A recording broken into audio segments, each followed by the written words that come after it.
क्या तुमने कभी सोचा है कि टॉप 1% ट्रेडर्स और बाकी सबके बीच असली फर्क क्या है? ये चार्ट पढ़ने की काबिलियत नहीं है, ये इंडिकेटर्स की जानकारी नहीं है, ये कुछ और है। कुछ इतना सीधा कि सुनकर तुम्हें यकीन नहीं होगा कि तुमने इतने सालों में ये खुद क्यों नहीं समझा।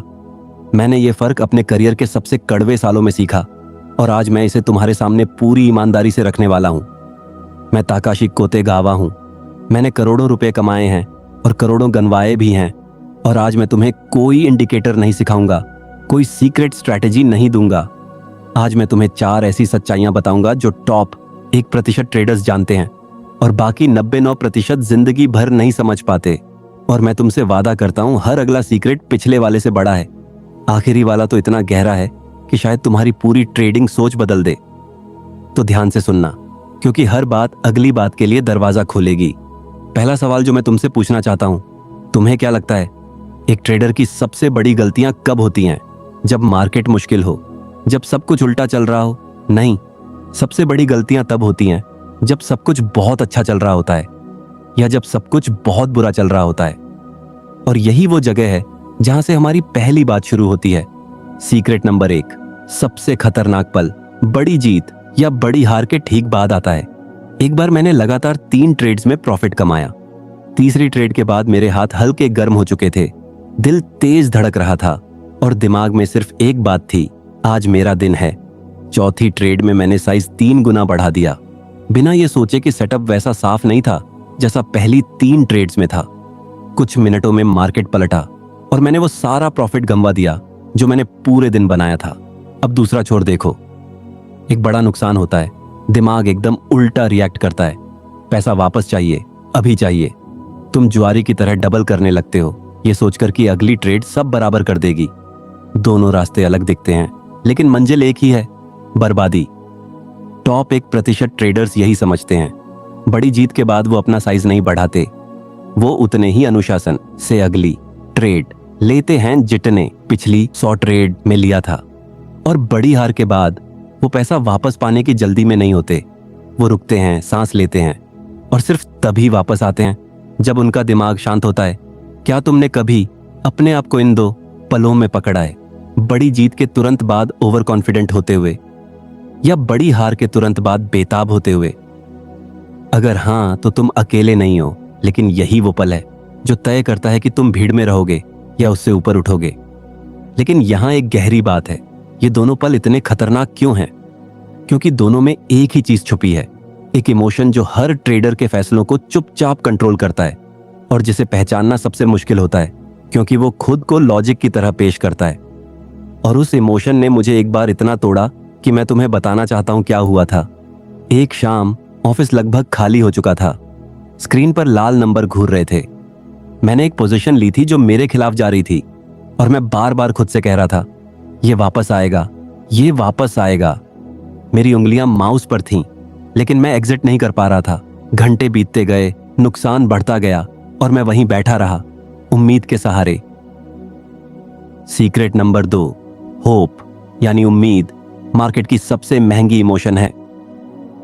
रुको, इसे ध्यान से समझना, क्योंकि यह सबसे कम समझी जाने वाली बात है। जब कोई पोजीशन तुम्हारे खिलाफ जाती है, दिमाग सबसे पहले क्या कहता है? ये वापस आ जाएगा। यही वो झूठ है जो हर ट्रेडर खुद से बोलता है। होप पर ट्रेड करने का मतलब है तुम टेप नहीं पढ़ रहे, तुम अपनी इमोशन पढ़ रहे हो। मार्केट को इस बात से कोई फर्क नहीं पड़ता कि तुम्हें उम्मीद है या नहीं। मार्केट सिर्फ बायर और सेलर के बीच का बैलेंस दिखाता है, कुछ और नहीं। उस रात जब मेरा नुकसान इतना बड़ा हो चुका था कि मैं गिनती करना भी नहीं चाहता था, मैंने आखिरकार पोजीशन बंद की, लेकिन तब तक बहुत देर हो चुकी थी। उस रात मैं घर नहीं गया, मैं ऑफिस में अकेला बैठा रहा, खिड़की के बाहर शहर की लाइट्स देखता रहा और खुद से एक सवाल पूछता रहा, अगर मुझे पता था कि ये गलत जा रहा है तो मैंने बाहर निकलने में इतनी देर क्यों की? अगली सुबह मैं अपने मेंटर के पास गया, मैंने उन्हें पूरी कहानी सुनाई। वो चुपचाप सुनते रहे, फिर बोले, ताकाशी, तुमने पैसा नहीं गंवाया, तुमने अपने रूल्स की जगह अपनी उम्मीद को बैठा दिया। वो एक लाइन आज तक मेरे दिमाग में गूंजती है। एक ऐसी बात बताता हूं जो शायद तुम्हारी सोच पूरी तरह बदल दे।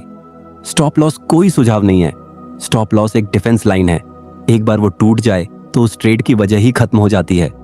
लेकिन होप फुसफुसाती है, थोड़ा और रुक जाओ, थोड़ी और जगह दो, और वो थोड़ी सी जगह धीरे धीरे एक बड़ी खाई बन जाती है जो पूरा अकाउंट निगल लेती है। टॉप 1% ट्रेडर्स होप में जीते ही नहीं, वो अपना रिस्क पहले से तय करते हैं, ट्रेड लेने से पहले, ट्रेड लेने के बाद नहीं। और जब मार्केट उन्हें गलत साबित करता है, वो बहस नहीं करते, वो बाहर निकल जाते हैं। कोई ड्रामा नहीं, कोई प्रार्थना नहीं, सिर्फ एक शांत फैसला। अब यहां एक सवाल उठता है जो शायद तुम खुद पूछना चाहोगे। अगर होप इतनी खतरनाक है तो फिर गलत होने का क्या मतलब है? क्या हर बार गलत होना बुरा है? यहीं से हम अगली और शायद सबसे ज्यादा गलतफहमी वाली बात पर आते हैं। और इस बात ने मुझे उस मोड़ तक पहुंचाया जहां से मेरी असली ट्रेडिंग शुरू हुई। सीक्रेट नंबर 3, गलत होना और गलत बने रहना दो बिल्कुल अलग चीजें हैं। एक बात हमेशा याद रखना, गलत होना अनिवार्य है। हर ट्रेडर, चाहे वो कितना भी बड़ा क्यों ना हो, गलत होता है, अक्सर होता है। लेकिन गलत बने रहना वो एक चुनाव है, और यही वो चुनाव है जो एक प्रोफेशनल को एक एमेच्योर से अलग करता है। मुझे याद है, मार्केट बहुत तेज थी, चारों तरफ शोर था। एक स्टॉक पर सब चिल्ला रहे थे, ये उड़ने वाला है, अभी एंट्री ले लो वरना मौका निकल जाएगा। मेरा दिल भी तेज धड़कने लगा। लेकिन तभी मुझे एक बात याद आई जो मेरे मेंटर ने कभी कही थी, बेस्ट ट्रेड चीखते नहीं, वो शांत होते हैं। मैंने उस दिन एंट्री नहीं ली, स्टॉक और ऊपर गया। मेरा माइंड मुझे तड़पाने लगा। देखा, मौका निकल गया। कुछ मिनट बाद वो स्टॉक अचानक नीचे गिरने लगा, तेजी से, और जो लोग एंट्री ले चुके थे वो फंस गए। प्रोफेशनल जब गलत होता है वो छोटा नुकसान लेता है और आगे बढ़ जाता है।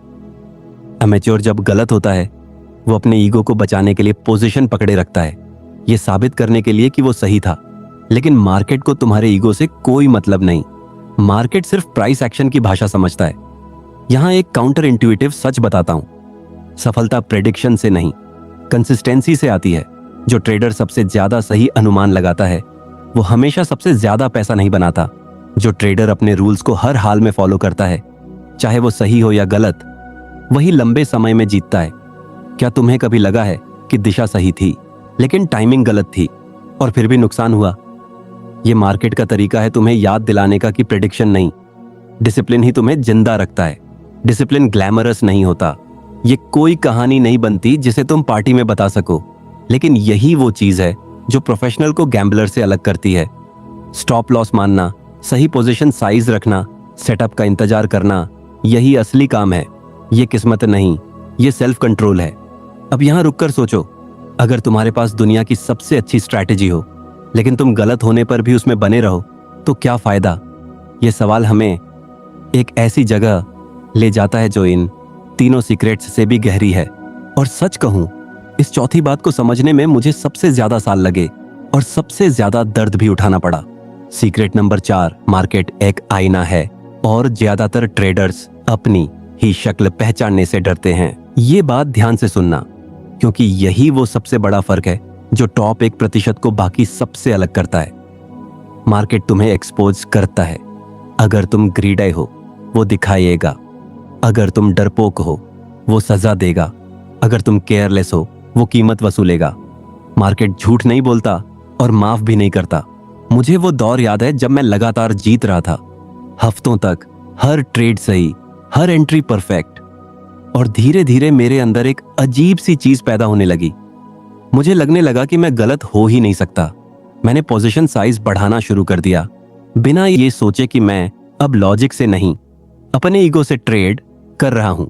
एक सुबह मैंने एक बहुत बड़ी पोजीशन ली, कुछ मिनट सब परफेक्ट था, फिर अचानक मार्केट पलटा। मैंने एग्जिट नहीं किया क्योंकि अंदर से कुछ कह रहा था, तुम गलत नहीं हो सकते। कुछ घंटों में मैंने इतना बड़ा नुकसान झेला कि मुझे लगा शायद मैं इस काबिल हूं ही नहीं। उस रात मैंने खुद से एक सवाल लिखा, गलती कहां हुई? और जवाब जल्दी आ गया। गलती चार्ट में नहीं थी, गलती मेरे माइंड में थी। मैं सेटअप नहीं देख रहा था, मैं अपनी ग्रीड देख रहा था। ज्यादातर ट्रेडर्स सोचते हैं कि मार्केट अनप्रेडिक्टेबल है, लेकिन सच ये है वो खुद अनप्रेडिक्टेबल होते हैं। एक दिन कॉटियस, अगले दिन रेकलेस, डिपेंड करता है मूड पर, सुबह देखी हुई न्यूज पर, कल की एक ट्रेड पर। लेकिन टेप वही रहता है। क्या बदलता है? तुम्हारी इंटरप्रिटेशन। क्या तुमने कभी एक ही चार्ट को 2 बार देखा है और दोनों बार अलग चीज देखी है? वो चार्ट नहीं बदला, तुम्हारा दिमाग बदला। अगर तुम बेसब्र हो, मार्केट तुम्हें जल्दी एंट्री में धकेल देगा। अगर तुम ग्रीडी हो, वो तुम्हें ओवर लेवरेज में फंसा देगा। अगर तुम डरपोक हो, वो तुम्हें विनर्स से जल्दी निकाल देगा। और अगर तुम अहंकारी हो, वो तुम्हें उससे भी तेजी से झुका देगा जितनी देर में तुम पलक झपकाओ।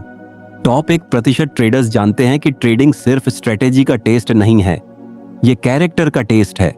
वो अपनी खुद की साइकोलॉजी को उतनी ही गहराई से पढ़ते हैं जितना वो प्राइस चार्ट को पढ़ते हैं। वो जानते हैं कब वो थके हुए हैं, कब वो ओवर कॉन्फिडेंट हैं, कब वो जबरदस्ती ट्रेड ढूंढ रहे हैं। वो अपनी हर इमोशन को एक सिग्नल समझते हैं, एक इंस्ट्रक्शन नहीं।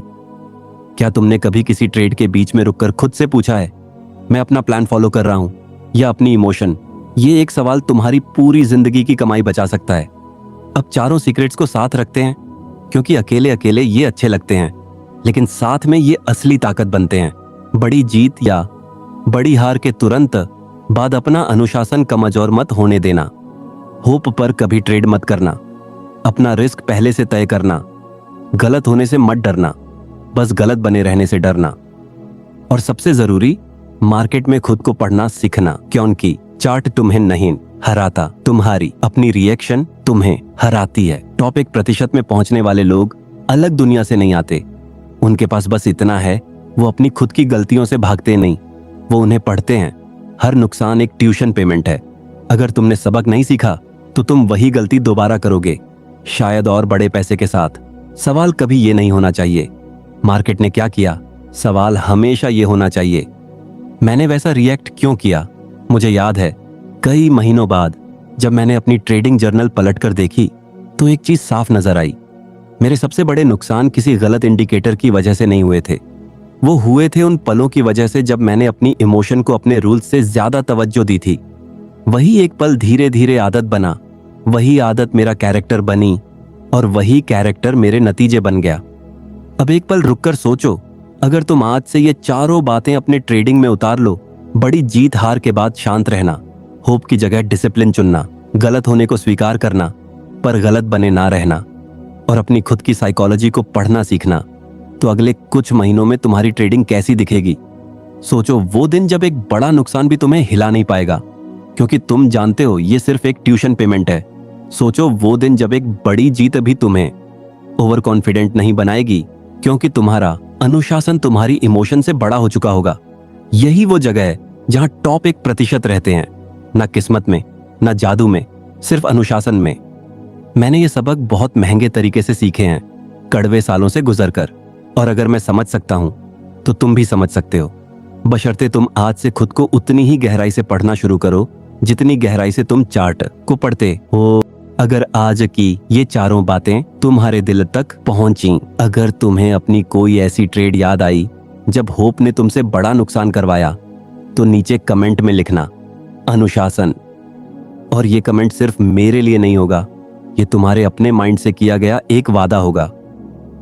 मुझे जानना है कितने लोग इन चारों सीक्रेट्स को असल जिंदगी में उतारने के लिए तैयार हैं।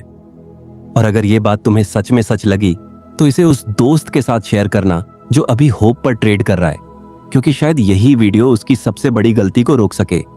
अगर तुम जानना चाहते हो कि टॉप 1% ट्रेडर्स अपनी साइकोलॉजी को कैसे रोज ट्रैक करते हैं, वो कौन से 3 सवाल हैं जो वो हर ट्रेड के बाद खुद से पूछते हैं, तो चैनल को सब्सक्राइब कर लेना और बेल आइकन दबा देना, ताकि अगला भाग आते ही तुम सबसे पहले देख सको।